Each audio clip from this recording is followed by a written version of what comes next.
So good evening, thank you for coming. This is our Jeff Committee meeting. We usually begin with a program. I'm David Alex, the program chair, and tonight we will be discussing directing comedy and being directed in comedy. Tonight we have Bill Brown and Kate Buddeke. Buddeke, I'm sorry. And that's comedy. That's right. Comedy tonight. And Steve Scott. You've all received their bios in email, so we don't need to spend the whole evening, which it would take to cover their bios. We're going to begin with a question. What do comedy and drama have in common, and how do they differ? So whoever wants to begin, may begin. Thank you. Full disclosure, I mean, as an actor and as a director, comedy has been the most assured way I could get a job. It's something I do. And to start, since I spent 20 years as an actor, I don't know that I did a comedy or a tragedy any differently, if I'm honest. I mean, I am being honest. There's no trick or lever I pulled to make it comedy. The only thing I could suggest is that more truth is needed for comedy. Yeah. That if you, it's funny. I'm as I'm moving into my old age, I'm working at different universities and doing the residencies, and I love it. And I almost always teach comedy because nobody wants to teach it. Nobody wants to break it apart and talk about it. Is that a third rail in politics that you just don't want to deal with?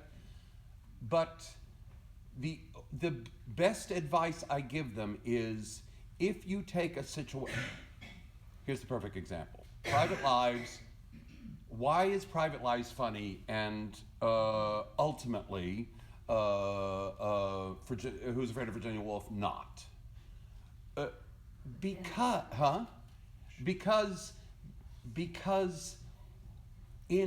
they say horrible things to each other in both plays. He says to his second wife, "I should like to cut off your head with a meat axe. And some women should be struck regularly like gongs."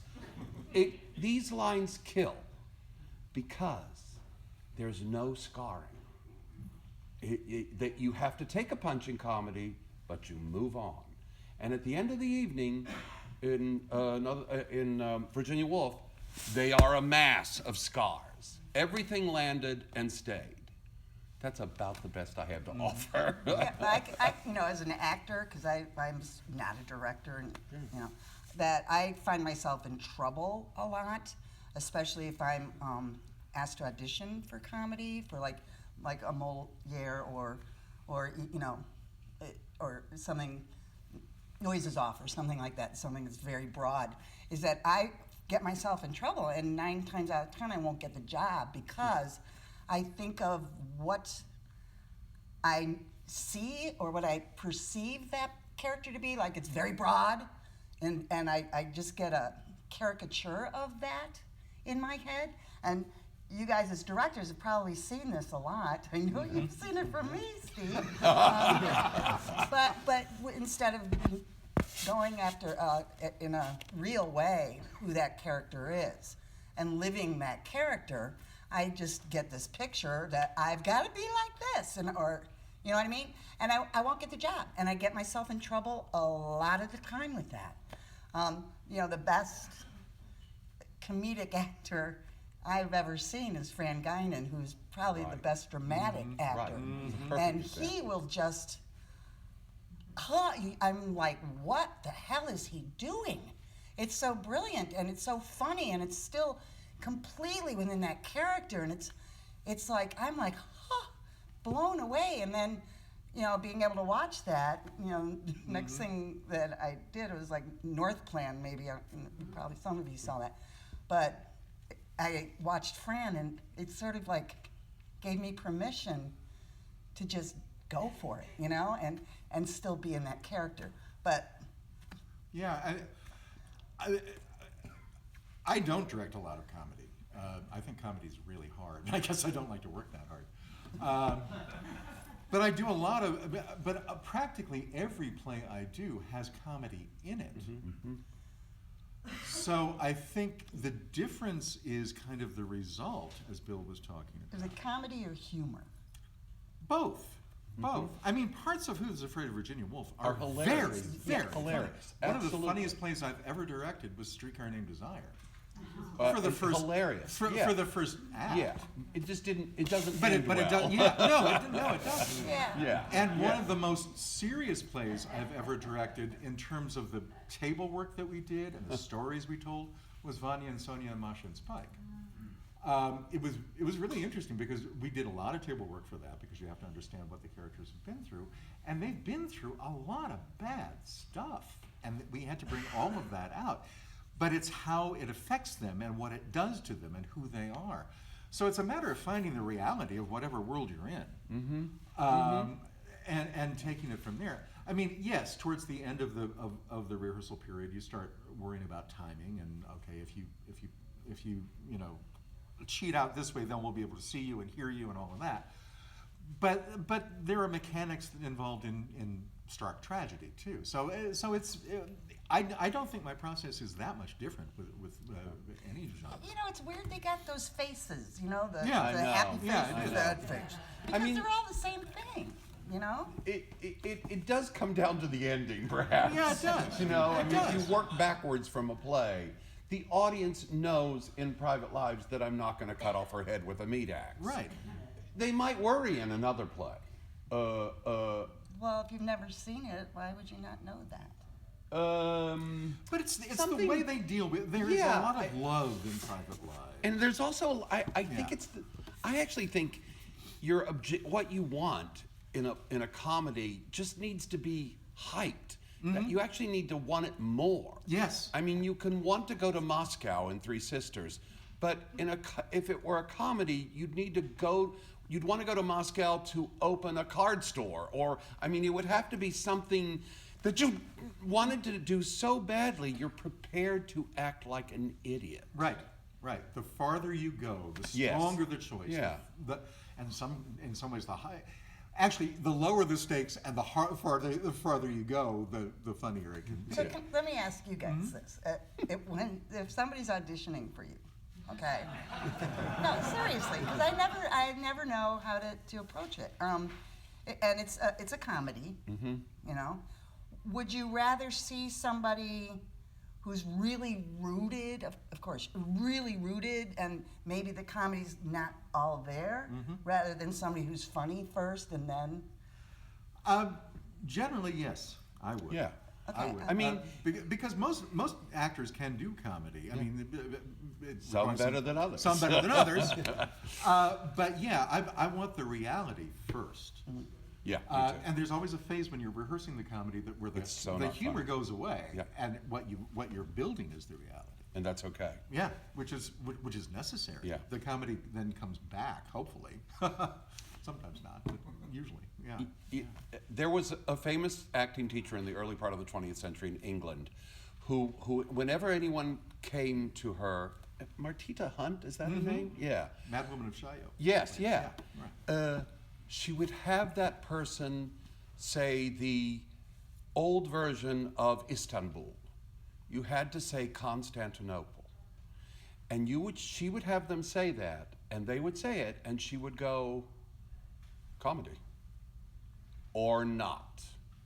Now, I say I this have because no idea what you're talking about. I am sure if you said it, it'd be funny. Yes. I am sure if you said it, it'd be I know funny. it would be. Constantinople. Or not. No, you won. What? No, all I'm saying, it's a mad thing to say. It's a mad thing, but you go around a room and you find that certain people have it doesn't mean that, yes, all actors should be able to do comedy. Certain people have a predilection, a certain ability to spin it, to Yeah. give it, without losing the truth, without losing the humanity. And then there's another kind of person who's just as funny. The person who is deadly serious and sees nothing funny in anything Yeah. is one of the funniest things on a stage. Exactly. Yeah. Yes, exactly. Yeah. No, what you avoid are actors who are trying to be funny. because That's you can't exactly But you try see, to I be just funny. tried to do that. When you said say, I thought, how can I say that funny really quickly? I did say you that. really? In my head, I did. I'm a bad actor. Well, I remember an acting teacher when I was in college gave me in an a controlled assignment that said, situation Steve, stand up and be funny. Oh, And God. I'm Oh, my gosh, a, that's awful. a normally funny person. I can be under certain circumstances. It was the worst 5 minutes of my entire life because I did everything, but it was all out of context and it was all going for a result, not going for the reality of it. All of that. So that taught me an important lesson about what comedy was about, actually. Yeah. Way back then. Yeah, it's and it's also figuring out what role the humor has in the play. You know, certain characters are funny because they're deathly afraid of stuff, and they use comedy and they use humor as a defense. Elliot in Private Lives does that. He talks about the fact that the reason he is witty is because he is always afraid of being humiliated and embarrassed. So you've got to figure out what the humor is doing. And it's interesting. I was thinking about the plays of Neil Simon as I was coming up. He was probably the best-known comedy writer of our generation. And his early plays are kind of standard jokes. Set up, joke. Set up, joke. But as he went on, he started crafting plays in a much more sophisticated manner in terms of how the characters used comedy and what the comedy was really about. And is the play really a comedy or not? And you get into Lost in Yonkers, where it's very funny, some of it, but it's not. And the comedy is there for different reasons. So it's a relatively sophisticated thing you have to kind of figure out as you're going through. Yeah. Thank you for coming. Yeah, but especially somebody as prolific as Neil Simon, you just sort of assume that it is going to be that way, you know? Yeah, but if you read, one of his most interesting plays, I think, is The Gingerbread Lady, which is every bit as funny in terms of punchlines as The Odd Couple, but it's actually a tragedy, and it was kind of a turning point in his career, I think. But it was fascinating. The times that I've worked on scenes with it, I've never done the whole show, kind of getting to the heart of that character and why she used humor as a defense, how that could live, but we could still see the tragedy that was informing all of that. I find that kind of fascinating when I'm working on something. As you know, Chicago is a strong improv scene. Yeah. And in what way, if any, do you see that affecting actors coming in to audition, to participate in shows, what have you? I find that improv actors who are Second City, especially Second City trained, any of those, that's a very specific kind of improv. And it's heavy use of irony and almost commenting on things, which works extremely well on Saturday Night Live. Wow. It doesn't work in plays much. But yeah, I too think that that's an. I took a class once with Del Close. Oh, well. Well, now Del Wait, Close whoa. transcended No, all no, of no, that. no. I know, but also, I mean, it's like he was kind of trying to get back to the improv of Elaine May and Mike Nick, where there was a real Viola Spolin, reality Still, based in there. Yeah, And yeah. if things got icky, it got icky. Yep. Yep. TJ and Dave, Yes. they get there and then they stop doing it. They'll get to this. I remember seeing one where they were TJ's mom or wife had died, and they're in this thing, and it got a little, and then they just pulled right away from it. I was like, God, it made me so mad. Pasquesi is brilliant at that, and he is a good theater actor because he knows how to use all of that. But yeah. instead of letting us feel that, they pulled away, which pissed me off. Yeah. But in any case, Del Close, this was when he was in his witchcraft days, and I was like, I didn't want to be an improv person because I did feel at that time, and I still feel that it's just, how stupid can you be? How stupid can you be? How you throw yourself. This is all caricatures, and I'm not very. When was the last time I laughed? I don't. No, I don't want to get into that. But he at that time, and he was doing this witchcraft thing.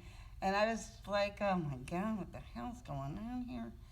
And it was cool because what he was teaching us to do, instead of, Paul Sills games, he would take an object, and I guess this is a witchcraft thing, and he'd go like it was a thimble or something, and you go, it's a thimble, and you describe the thimble, and then you give the thimble a personality, and you talk about the thimble, and it is, he or she is, and then I am.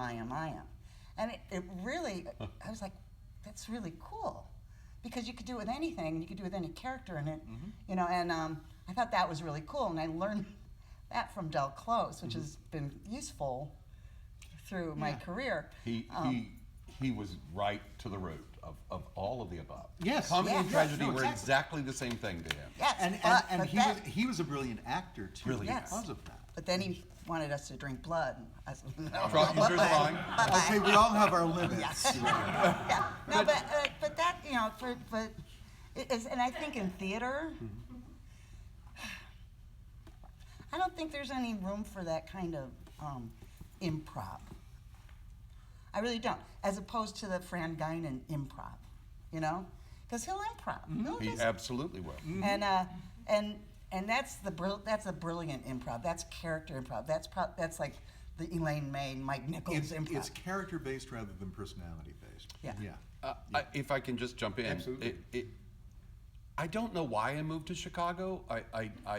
I'm from West Virginia. I lived in New York for 3 years. I went to grad school in San Francisco, and it was in the middle of the country. I mean, I didn't have a plan, and it worked out. But if I'd really thought it through, my earliest training as an actor was Paul Sills and Viola Spolin, Right. which is its own thing. Yeah, oh, and I I- mean, and I had a brilliant teacher. I don't know if anybody, he taught it to Paul for years, Rick Murphy, and he was my teacher in West Virginia. And I would go to him all the time, Rick, how can I, this thing I feel when I'm in an improv, how can I apply that to scripted material? And he would, as you know, would go, it's a mystery. I mean, he never would answer the question, and nor could he. But years later, occasionally on an inspired night, it would feel like I had no idea what was next. And that earliest, and to add to that, story theater was invented here long before there was a Yeah. Nicholas Nickleby. This town was doing story theater, and every theater in this town does it. I mean, we have applied those principles again without perhaps even recognizing Right. it, and I feel like that's the ancestry, the heritage that so much theater in this city is built on. No, and amending what I said earlier, there are some actors who go for reality in Yeah. improv. Yes. And Steve Carell was Yeah. always a brilliant Yeah. improv artist, but is also a brilliant actor. Tina Fey is a really good actress and did that. And then you have the ones who are kind of glib and funny and kind of glide through on Right. that, who don't go into the reality of it, but say funny stuff. And those are the people that when we call in for a play, don't succeed because Right. they insist on commenting as they go And through, they rather won't than getting to the heart of it. allow themselves to be hurt. Exactly. And the best Exactly. comic actors aren't afraid to be hurt. Yeah. Comedy is tragedy plus time. I mean, the root of all comedy is absolutely tragedy. And makeup and hair. And makeup and hair, yes, and bright lights. But you know, the whole thing about slipping on a banana peel, it's funny to everybody except for the guy who slipped on the banana peel. Right. You know, and if you look at, oh God, now I'm starting to sound like all of my comics, but you look at Charlie Chaplin and all of that he was marvelously funny, but it was all based Yeah. in absolute Oh, tragedy. yeah, yeah. So you kind of have to go there with all of that, and then kind of see how it emerges from that. That's why I'm so And- funny. and I'm that's so it. pathetic. Yeah, well, but not that's what the I was mystery saying. of it, and that's why it's so scary because there is a point whenever I'm rehearsing a comedy where I get through, I'm about 2/3 of the way through, and I'm thinking, oh my God, what have I done here? It's playing like goddamn Aeschylus or something like that instead of Neil Simon or Chris Durang or whatever. And then you kind of emerge and it's all fine. But yeah, it's scary because you sometimes lose sight of the funny. Yeah, it's sort of weird too because like with this regular play, I'm not really so aware of the audience. Right.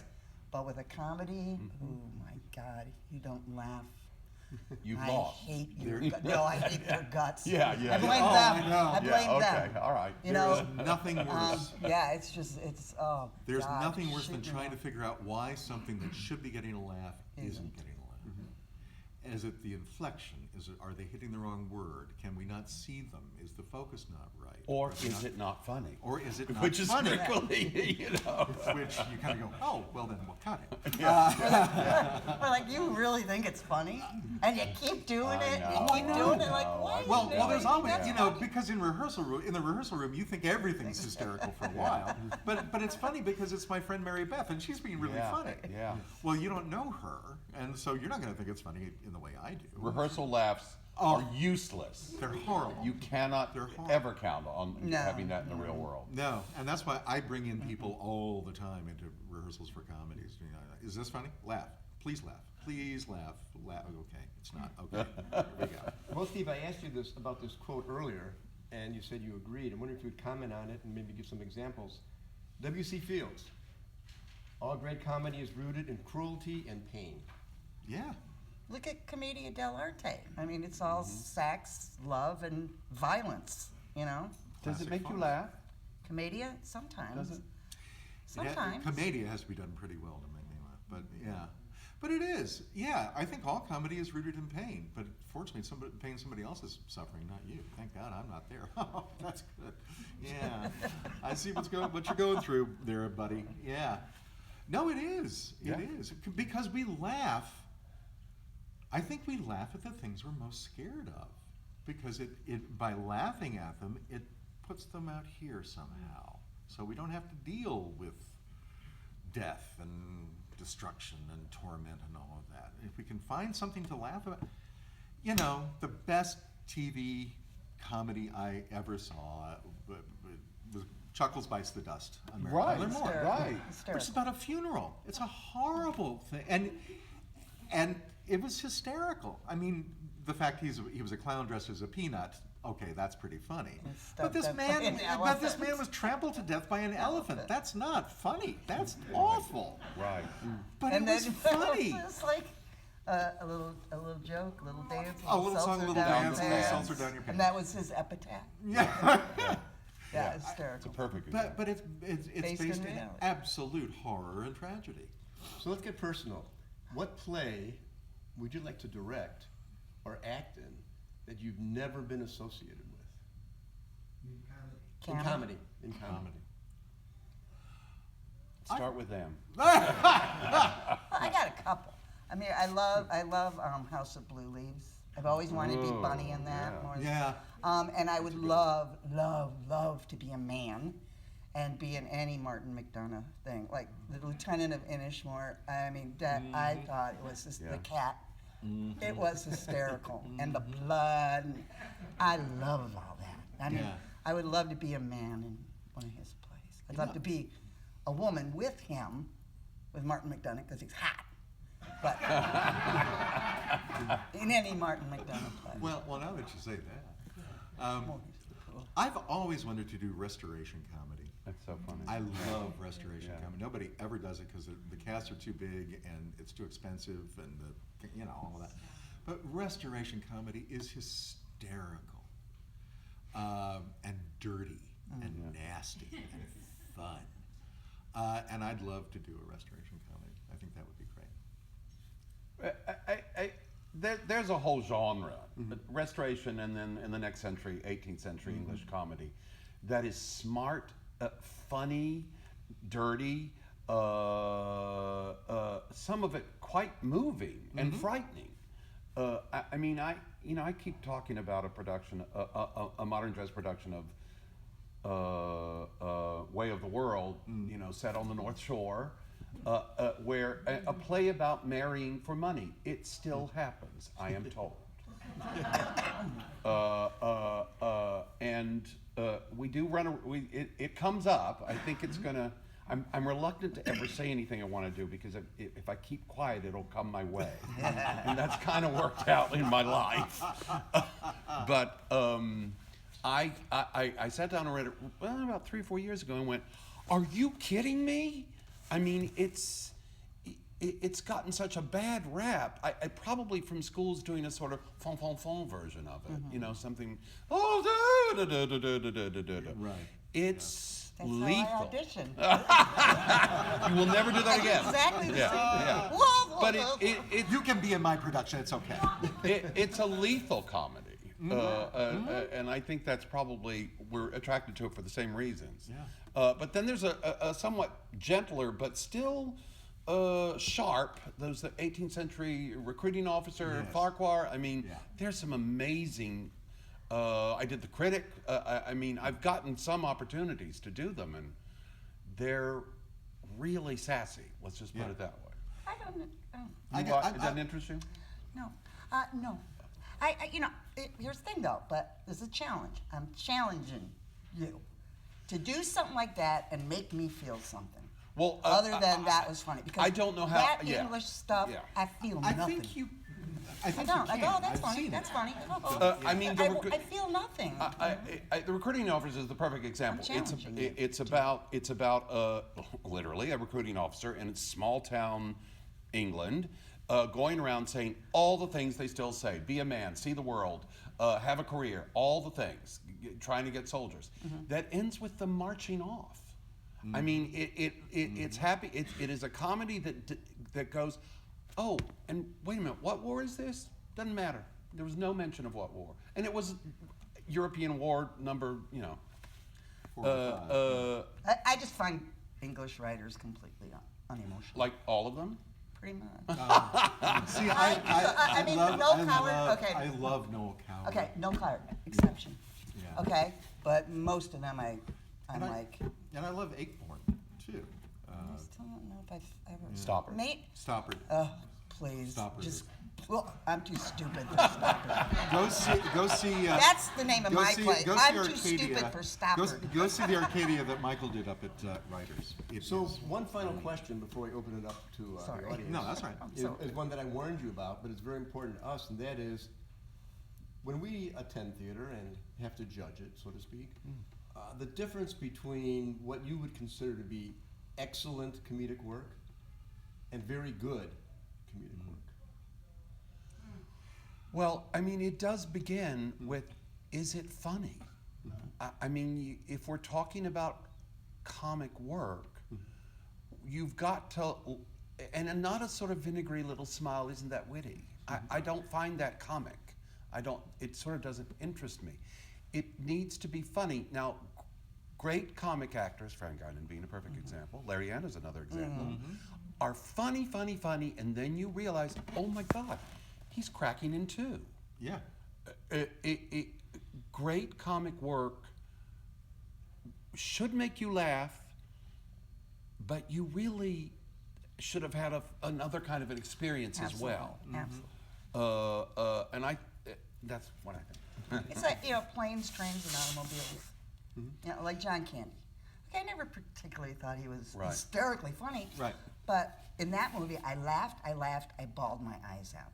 Now, I'm not saying everything should be that way, but I have to, Kate Buddeke, have to walk out of a theater feeling something.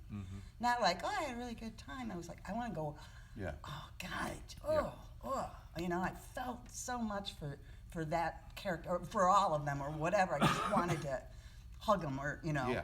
And that Yeah. to me is important. If you can do that with British comedy, I'll- I will I'll see bow. what- I will- I'm- I will I'm calling kiss you up. It's a challenge. Yeah. I think it has to. I think the challenge of judging it is that it has to seem absolutely effortless. Yes. I think all good theater does to a certain extent, but you know, if you go to see Death of a Salesman or you go to see All My Sons or whatever, they're hard and they're, you know, it's a slog and all of that. A good comedy, I think, should look like it's just happening now for the first time, and they just got together and did it. And when in fact, it's probably been worked on harder than any production of Death of a Salesman I've ever done. and more meticulously. And I think that's why sometimes comedy doesn't get the respect that some people feel it should get, because if it's going to work, it should look easy. It's like watching Fred Astaire dance. He just danced. Well, no matter that he worked hours and hours and weeks and months on perfecting this combination. When he did it, it was just, oh, that's easy. I can do that. It's so weird though. Why are there it is no weird. people that? I mean, like Shakespeare, he would write comedies and he writes tragedy. Why aren't people writing more comedies? I think it's Who are? hard. I think it's and much harder. ultimately, I think We it's don't much have harder. that. all of our efforts are for naught if the material isn't Right. funny. Right. But every time here's what I love about working on comedy and the challenge of it. I think it's a balancing act between precision and chaos. Yes. Yes. And and that's just the beginning of the contradictions. But there's a kind of precision. If you blah blah blah those lines, it will never be funny. If you say the lines and mean them, and we hear them, and yet allow it to be chaotic, Yeah. or the response chaotic, Yeah. or the room chaotic, it's so much fun. And hard. no, It I is hard. agree. It is I hard. agree completely. Yeah. We have about 10 or 15 minutes for questions. Sure. How do you, when you're casting a comedy, you know it's a comedy. You know it's a comedy. Some actors are better at comedy than others. How do you cast it? What do you expect of the actors? Kate, I think Yes, was tell me. asking you. I think she was asking you, how would you make me funny? Isn't that what you wanted him to say? No, I never would have anybody make me funny. But- My problem is that I tend to go for a caricature because that's how I perceive the comedy to be, instead of being who that character is, who that person is. What does Kate bring to this? Well, she's very good. Now, how would you turn it into a comic? See, actress? in my head, she is a comic actress I think because so she's too. so She funny does to a be good with. job. You're funny in life. And I've seen her be so funny seen her be- in. Yeah. What? No, but still, I mean, is there? I would say to Kate, if she came in, give me Kate. Give me your take on this. Yeah. Right. I mean, we're talking about idols. The original I Love Lucy's, those shows always begin in the most, hi Ethel, how are you? Yeah, I'm gonna go to the dry cleaners today. They could not be more mundane, prosaic, honest, domestic. It always begins, and then she's stuffing fudge down her throat, but it's such a lesson that they always start with, want a cup of coffee? Sure, let's have a cup of coffee. What'd you do it? Right. It's right. great. So in an audition, you'd want them to start there, and then you'd like to get them close to being able to juggle the sugar bowls. Yeah, and you push them Yeah. to go farther Yeah. and farther and farther. I would See keep how saying, far they'll now go. want it more. Yeah. Now don't be afraid to make a fool of yourself trying Exactly. to get this Yeah, thing. exactly. So, spinning off that question, as we were talking about, there's some actors who are just are just brilliant. Like Frank, I know we use the example Larry Yondo. I think Jesse Fisher is also really, Yeah. Yeah. also really truthful and real. Then you have actors like Alex Goodrich or Matthew Crowell who are hilarious by just walking off the stage. Right. Which is a very different comedy, but I feel like we haven't touched that kind of comedy yet. We've been talking about the comedy that Right. makes you feel and makes you where your heart breaks, but you're also laughing. Yeah. But then Alex does Elf, and I laughed hysterically at his performance. How would you rate a comedy that's more like the lighter version? How would you judge that? Like Noises Off or something. Right. Noises Off is a great example. Trust the play. Yeah. I mean, if those people really want to put on a really good play, really, it will be funny. Yes, certain things, business bits, whatever people call them. bits. Yeah. There's another word they use for business. Shtick. Stick. Yeah, there's a bunch of them. That's a bad word. Yeah. But But it still, I feel, would start with a kind of truth. But here's an interesting thing. I'm casting and doing pre-production for Singing in the Rain. I'm going to do it at Marriott later in the year. Be a clown, We're gonna no make them laugh. Make them laugh. We're bringing in a clown. I have no idea. Yep.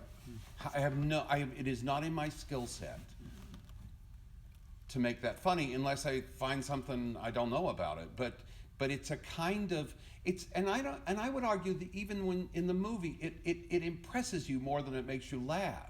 It's the exuberance of it, the acrobatics of that number. Oh, yeah. Yeah, it's just well, someone else needs to do that. But it's also too that guy who's Yes, the sidekick yes. is having his moment. Yes, you know? that's exactly this right. Is what I can That's do, exactly you know? right. And he Which is, so cool. he is It's like inherently that. funny. The actors that you mentioned, I think, are inherently great comics, but they are inherently great actors. And I dare say, I mean, Matt was a student of mine when he was in school, and he's very funny, and he has this kind of goofy sensibility. Right. But you can also turn it, and I saw him give some chilling performances in classes when he threw that away and just went for it, and it was great.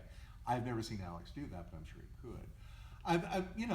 It's part of their DNA in some ways, and sometimes yes, that's who you cast because if you want laughs, if you want laughs and you want heart, I cast Ife Butler because I know she can do both. Right. You know? Alan? What about farce? Oh, it's hard. I've recently, in all the many plays I've directed over the many years of my career, I had never done farce until I just did a production of 39 Steps In the dictionary under farce. And I've been offered Noises Off, I think 3 or 4 times, and I've always turned it down because it terrified me. I don't feel like I'm good at that kind of meticulous, like building an engine to make it work. Yeah. 39 Steps, I surprised myself. It turned out pretty well because I found I was rather good at that in my own way. But it's a completely different animal in many ways, and it's you have to have the reality, but it's very technical. Very technical. Yeah, I did Ray Cooney one. Ray Cooney. Oh Yeah. boy. At Yeah. Drury Lane, whatever. Yeah. Whew. Exhausting for one thing. Exhausting, and those guys that do that, they know how to do it. They do. And they would hold doors shut so I couldn't open them. Now that's comedy. Yeah, that was. Because I'm an actor. I don't do this stuff. And they were like, yeah.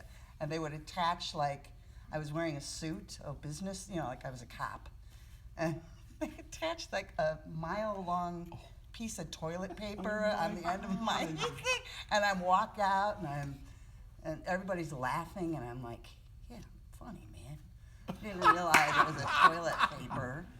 They were brutal. They were so much. It was so much fun. They were brutal, but they were like, they didn't crack. I can't. Yeah. That's what I don't get. How people. It requires amazing discipline. Jim? Apropos to Mr. Brown's remark about precision and chaos, I find very often in a comedy, particularly it's been running a while, it lacks a balance between the need to keep it moving and the actors articulating or phrasing enough that you get the important points of plot and character. Is that me or is... No, it's not you. No, I think it's very hard to keep a comedy I think it running is. month after Yeah. month because the actors get used to going for laughs. And once you start playing for the laugh rather than playing for the goal or playing for the objective or however you want to say it, you're sunk. You can give it an inflection that will make people laugh, but you lose the heart of it and you lose the reality of it. Yeah, I and think it's very difficult. A lot, as actors, a lot of times you just sort of, kind of badly and not rightly. You get on autopilot, and then we have to remind ourselves constantly. Have to remind each other constantly to listen to each other, because we've said these lines a million times, but so we have to remind ourselves to listen to us. Listen. We're not listening, even though we're kind of listening. We have to tell ourselves that all the time. We have to tell ourselves, we put on 4 minutes there. Let's come on. Yeah, but that's what happens. If you do a show for for a year and a half, it's come on. We have time for one more question. So, when I was interviewed to be on the Jeff Commission, I think it was George said, Jim, if you're on this committee, you can't be nominated for anything. And I said, well, seeing as I had a dozen plays produced and I guess it's not a problem then. So, and I write comedy. So I have my own theories about this, but I would like you to talk about why is it that comedy gets relegated to the kids' table? Because when Vanya won the Best Tony, that was extraordinary. And when Annie Hall got Best Picture, that was extraordinary. Yeah. What Bec- how does that Well, let him finish answering that. Okay. I think it's what I said before. I think good comedy looks effortless. Yeah, it has to look easy. And when It's it way looks hard. effortless, even if you're trained and know that this must have been very hard to put together and get to look like this, you lose sight of that in the effortlessness of the performance. So it just doesn't seem as hard, I think. But I think that that's is the it. weird thing too, is I think that audiences, and especially when it comes to awards, tend to think that the dramas and the crying and all that stuff is, when in fact, I can cry like that. It's the comedy that's really hard. But I think that audiences on a whole just tend to, you know, and maybe they feel more when it's like that, like, oh my God, you know, that she went through all that, and you know, but yeah, but you know, the comedies, that it's weird that comedies, but Yeah. We have time for one more final question. Yes, thank you.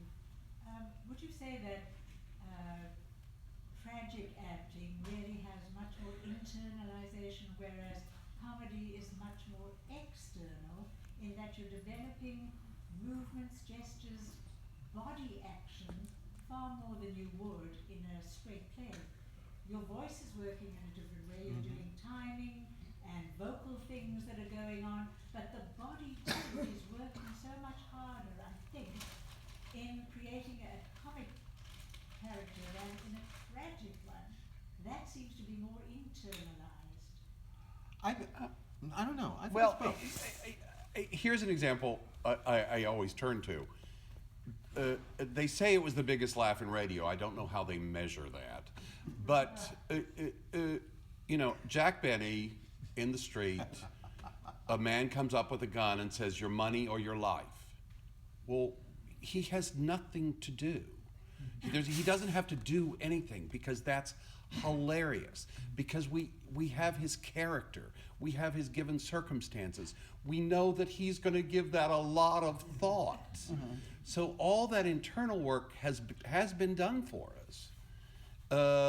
And he just waits for it. I mean, really, what did he probably just stood there? I think. Emotionally. No, but I understand there was a big laugh, and then he said, I'm thinking. I Oh. think the result may be ultimately more would love to. technical My whole in life's some based on ways, because yes, in order to land the laugh, you have to land it in a certain way, perhaps, and you have to. But I think there is a lot of internal stuff that you have to do to get there ultimately, yeah, And then maybe throw it away. and then throw it away. Yeah. Yeah. And on that positive note, let's thank our panel. thank you guys. Thank you very much. Thank you. Thank you. I'll bring you out.